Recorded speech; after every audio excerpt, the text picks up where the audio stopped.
It's the 8th of September, 2012, and this is the 2nd Virginia.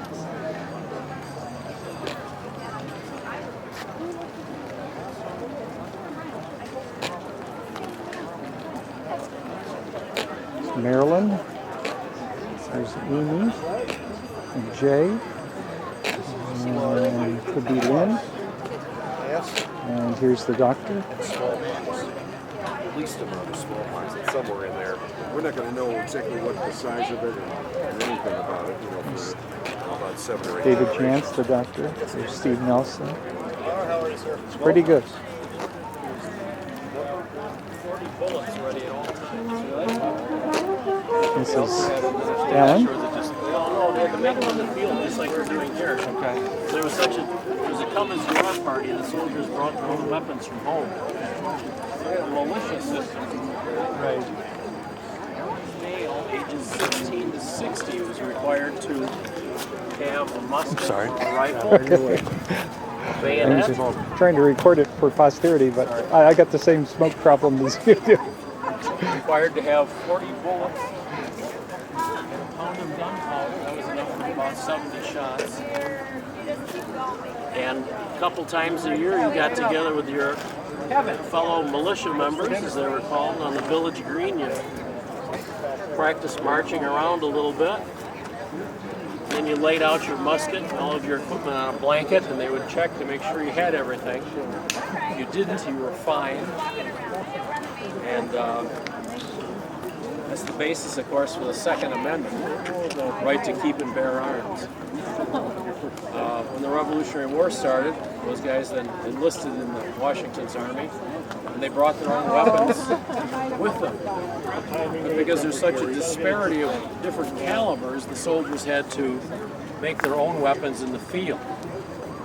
Now, when a gunsmith made a musket or a rifle or a pistol for you, he also made a mold that came with it that would make a bullet to fit your particular weapon. It wouldn't work for other guns, probably. Probably not, no. They hadn't invented interchangeable parts yet, so you had to bring your own bullet mold with you, and as a result, in camp, then you would make your own bullets in camp. The British Army, on the other hand, standardized on 75 caliber, so they molded their bullets back in England, and they shipped them to America in barrels like that. But over in Washington's army, you had to make them yourself. Until about halfway through the war, the French had by then supplied us with enough muskets that Washington could sort of standardize on 69 caliber, which is what the French used. At that point, he set up depots called laboratories where they made ammunition. And he had them built all the way up and down the coast, so wherever he marched in the 13 colonies, he could draw ammunition from it. Oh, okay. So for most of the war, even right to the end, there were many soldiers who were still making their own ammunition in the field. A lead melts at 325 degrees, so we have to get our fire up to that. The heating device I'm using is called a brazier, and it's an 18th century traveling stove. What's nice about it is it uses little scraps of wood like this.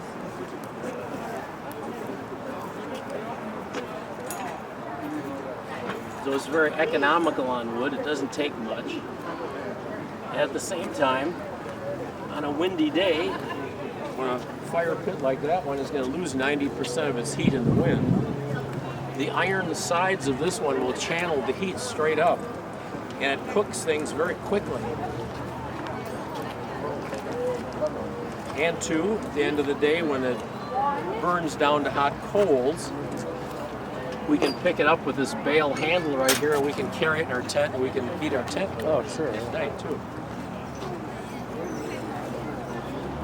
What you cooking? Lead was hard to come by during the Revolution. Is there a pig down there? There were only 2 lead mines in all of North America. One was in western Pennsylvania, and the other one was in western Virginia.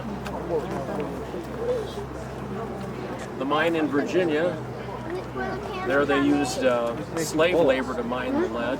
Bullets. In Pennsylvania, they used captured British soldiers to mine the lead. But those two lead mines couldn't produce enough lead to satisfy Washington's army. So the Patriots had drives to collect lead.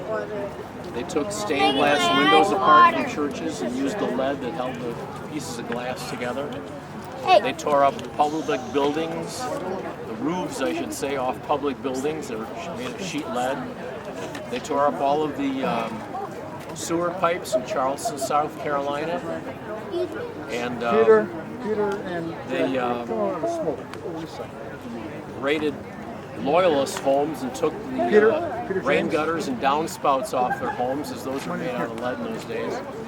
And they even smashed in their walls and took the lead weights for the window weights out of their Loyalist homes as well.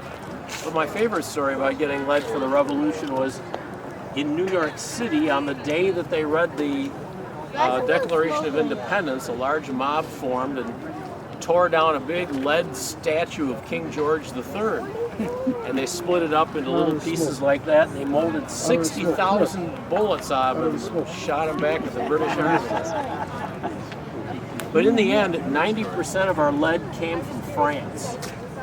The French, right from the very beginning, were secretly supplying us with weapons and equipment.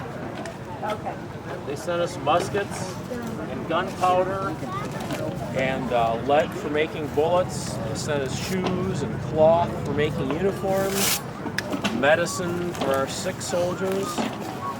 And on several occasions, they actually loaned us money so Washington could pay the army when it was on the brink of mutiny because they hadn't been paid. Can I have a bullet?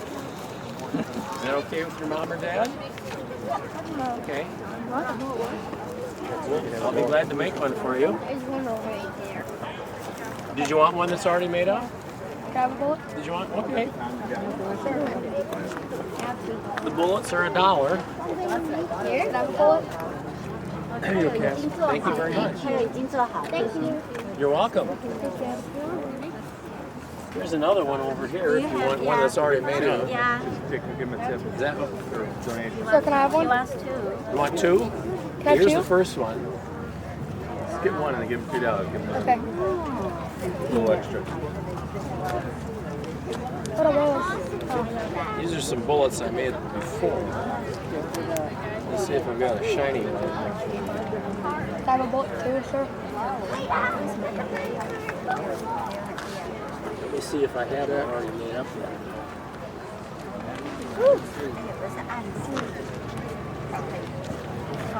These aren't shiny. You could have one of those.